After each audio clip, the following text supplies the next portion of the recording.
They said I was breaking the rules by letting a friend stay in my garage apartment. But when I started asking questions, I found out half the board had been running illegal short-term rentals for years and using HOA funds to cover their tracks. Ethan had always liked to stay under the radar. He worked from home as a back-end developer, kept his lawn neat, didn't throw parties, didn't post in the neighborhood Facebook group, and generally minded his own business. The only thing different about his property was the garage conversion, a clean, legal one-bedroom unit above his detached garage with a small kitchen, a bathroom, and a private entrance from the side alley. It came with the house when he bought it 3 years ago, and he'd made sure all the permits were still valid during escrow. The city had signed off. It was even noted in the property record as a legal accessory dwelling unit, ADU. So, when his friend Joel went through a messy breakup and needed a place to crash, Ethan didn't think twice. He offered him the unit for a few weeks. Joel moved in with nothing but a suitcase, a bike, and a laptop. No rent, no parties, no drama, which made it all the more confusing when Ethan found a thick envelope in his mailbox, stamped with the HOA logo and marked Second Notice, Non-Compliance. He opened it right there in the driveway, already irritated. Violation: unauthorized rental unit, secondary dwelling use. It has come to our attention that a structure on your property is being used as a separate living space, which constitutes a violation of Article 10.3 of the HOA Residential Use Guidelines. You are hereby instructed to cease all rental activity immediately. If the unit is not vacated within 14 days, you will incur fines of $100 per day until the violation is resolved. Ethan reread it, then read it again. There was no mention of rent, no inspection, no evidence of anything. Just the assumption that someone staying in the garage must mean Ethan was running a business. He went inside, pulled up the HOA's digital handbook, and scrolled to Article 10.3. It was vague, just a few sentences about maintaining the integrity of single-family use, and a note that short-term rentals under 30 days are not permitted without approval. But Joel wasn't renting. He wasn't paying anything. And more importantly, the unit wasn't short-term. It was just temporary. There was nothing in the handbook banning guests or using permitted garage apartments for housing. So where was this coming from? Ethan fired off an email to the HOA's compliance address. Hello, I received a violation notice regarding supposed rental activity on my property. To clarify, the unit in question is a legal ADU registered with the city. The occupant is a friend staying temporarily. No money is being exchanged. There is no violation of HOA Article 10.3 as written. Please clarify what evidence this notice is based on. Ethan Myers, lot number 57. He didn't expect a reply right away. What he didn't expect was a new notice on his door the very next day, printed, taped at eye level with the words "Final Warning" in bold. No investigation, no conversation, just an escalation. That was when Ethan's frustration turned into suspicion. He'd seen ADUs in the neighborhood before. A few of the houses had guest suites, basement apartments, or even full backyard casitas. In fact, one of the HOA board members, Karen Lawson, had a fancy detached studio she occasionally let her niece stay in. Ethan remembered seeing it once during a neighborhood yard sale. No one had ever complained about that. So why was he suddenly being targeted? He opened Airbnb just to check something, typed in the zip code, narrowed the map to their community. And there it was. 4 listings, all within the HOA boundaries. One of them? The exact same street as Karen's. Different name, but the photos showed the same front porch furniture, same driveway, same flower bed. The host was a shell account, but Ethan knew how to dig. He checked the host's reviews. They went back over 2 years, and somehow that hadn't been a violation? He clicked through the other listings, all of them polished, well-maintained, and none of them matched the addresses of average homeowners. These were board members.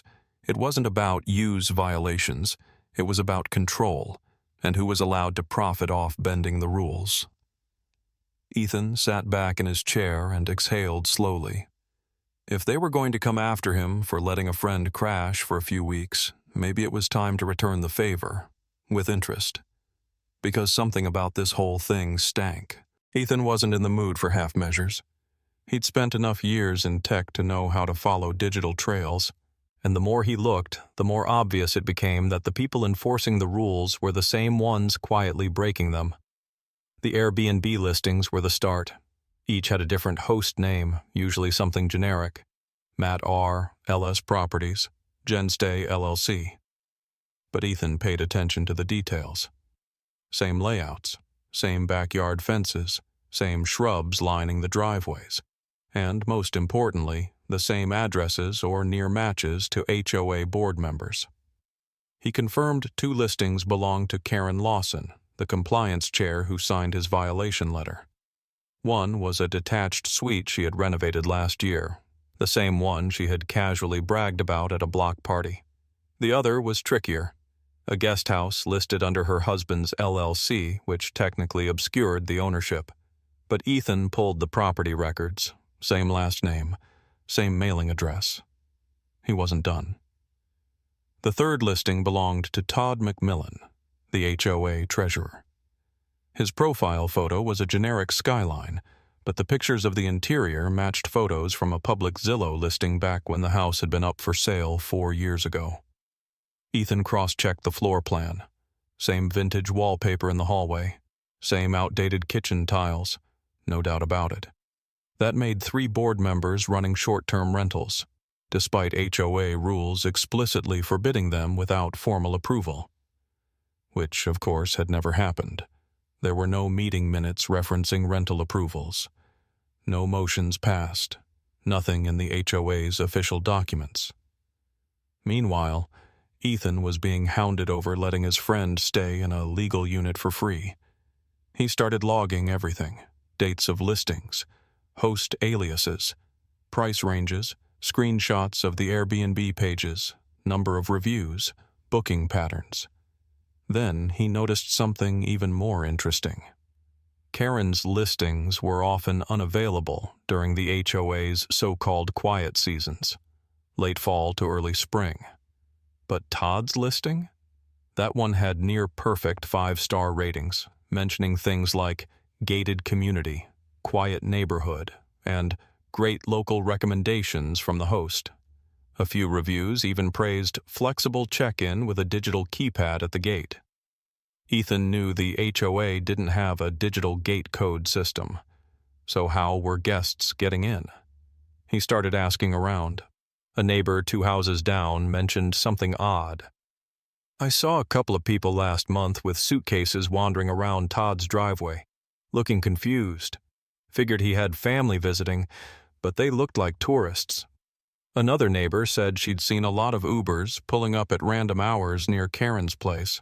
It wasn't just speculation anymore. And then came the kicker. Ethan requested a copy of the HOA's latest expense report. As a homeowner, he had the right to review how dues were spent. After 2 ignored emails, he finally got a copy from a junior board assistant, a poorly formatted spreadsheet with vague line items. That's where he saw it. Quiet hours enforcement, $2,100. Guest access infrastructure, $800. Security enhancements, $3,500. Community Wi-Fi support, $1,200. All in the past quarter, no explanation, no breakdown. But 3 of the reimbursements were paid to addresses belonging to current board members. Ethan cross-checked those payments.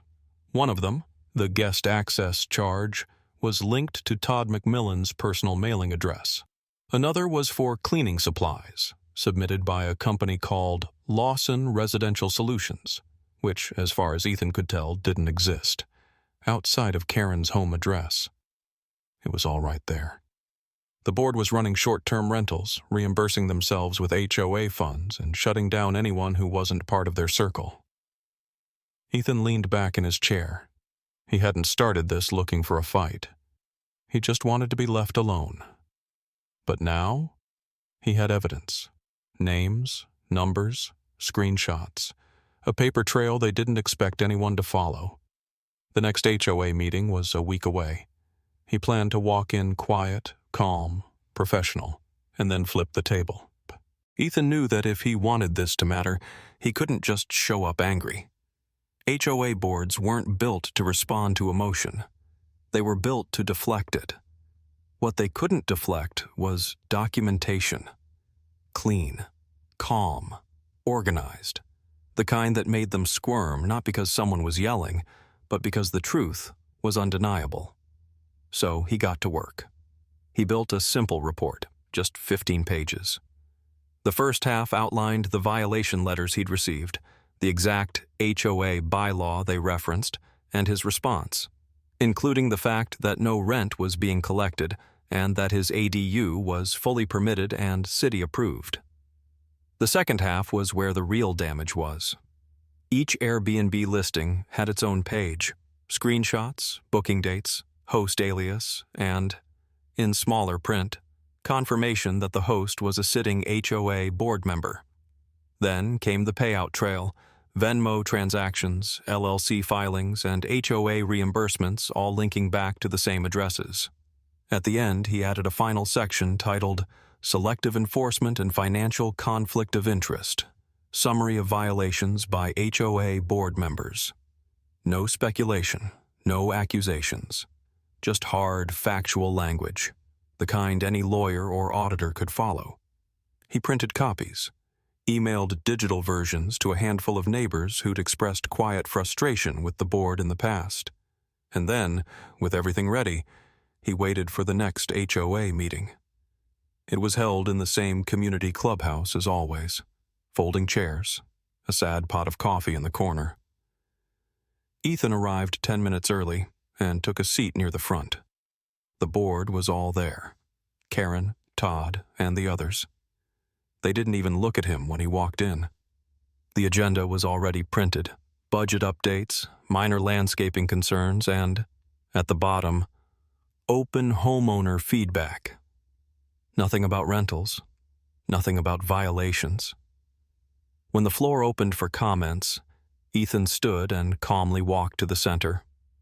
"I'd like to speak about enforcement consistency," he began. "Specifically, how certain HOA rules are applied to some residents and ignored for others, including members of this board." A few heads turned. Karen shifted in her seat.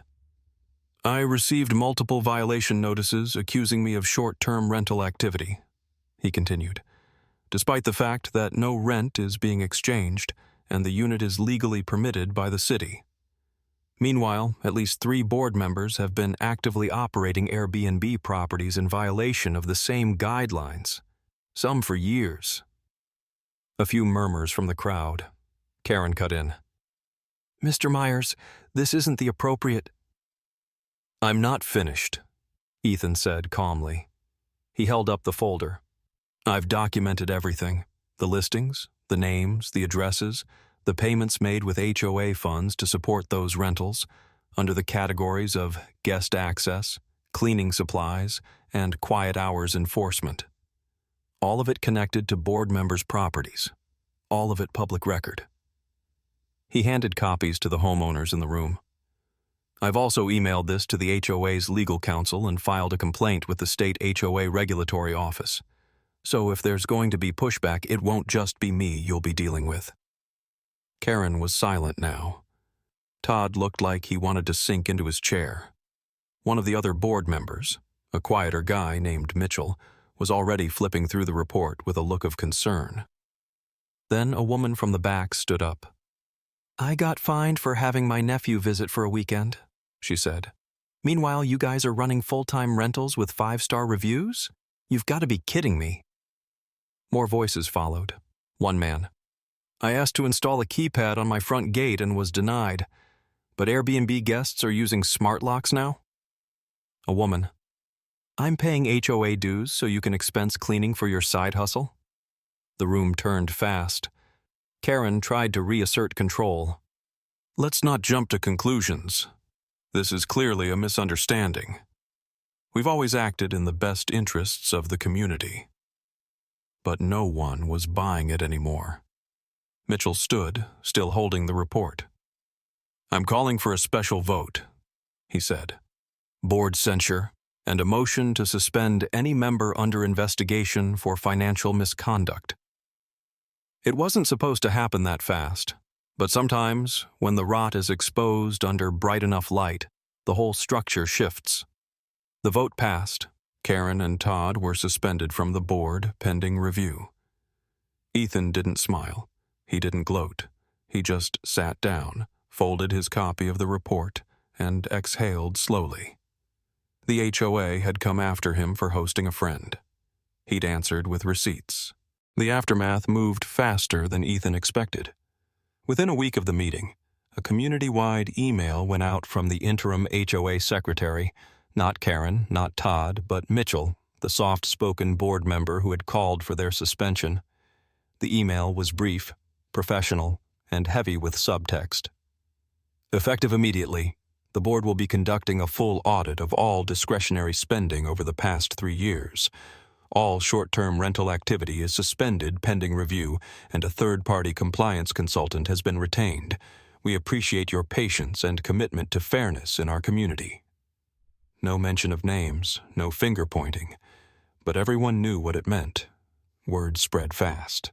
Neighbors who had never shown interest in HOA meetings were suddenly curious. One woman Ethan had never spoken to before stopped him at his mailbox and said, "I always wondered how Karen paid for those new patio upgrades every year." He just nodded. Ethan had no intention of becoming a neighborhood hero. He wasn't interested in local politics or community drama. But when people started asking for copies of his report, he uploaded it to a public Google Drive folder and shared the link. Within days, a dozen other residents had contributed to it. Photos of strange delivery activity at board members' homes, screenshots of other short-term rental listings, even Venmo transactions labeled "cleaning fee, guest number 3. It was like turning on a light in a room that had been dark for years. Then came the call from the city's short-term rental enforcement division. Someone, probably Mitchell, had submitted Ethan's report to the city as part of an anonymous complaint. It turned out that none of the Airbnb listings run by the board members had been registered with the city, which was required by local law. That meant no occupancy taxes had been paid, no inspections had been passed, and worse, the HOA, by reimbursing costs tied to those rentals, had been using community dues to subsidize illegal operations. The city opened an investigation. Fines were issued. The board, facing mounting pressure, called an emergency meeting. This time, the room was overflowing. People stood shoulder to shoulder in the back. Some brought lawn chairs, and no one, not a single person, defended Karen or Todd. Even their former allies on the board kept quiet. Mitchell opened the meeting with a statement. "This board exists to serve the interests of all homeowners, not a select few. What has happened here is a failure of that duty. Going forward, we're implementing strict transparency measures. Every reimbursement, every enforcement letter, every vote. No exceptions." He paused. "As for the short-term rentals, a community vote will decide whether to allow them, and if so, under what restrictions." The motion to permanently remove Karen and Todd from the board passed unanimously. Then came the vote to clear Ethan's violation from the record. Also unanimous. He hadn't planned on speaking, but people encouraged him to say something, so he stood up and kept it simple. "I didn't do this to stir the pot," he said. "I just wanted to be treated fairly. All of us deserve that. No one should get fined for things others are getting rich off of. If we're going to have rules, they should apply to everyone." The room applauded. Not the loud, performative kind. The quiet, relieved kind. Like a neighborhood exhaling after holding its breath too long. After the meeting, a few people shook his hand. Others thanked him for finally saying what everyone else was thinking. But Ethan just smiled, nodded, and left with a sense of closure he hadn't expected. His friend Joel moved out a few weeks later. Things had settled, and he'd found a place of his own.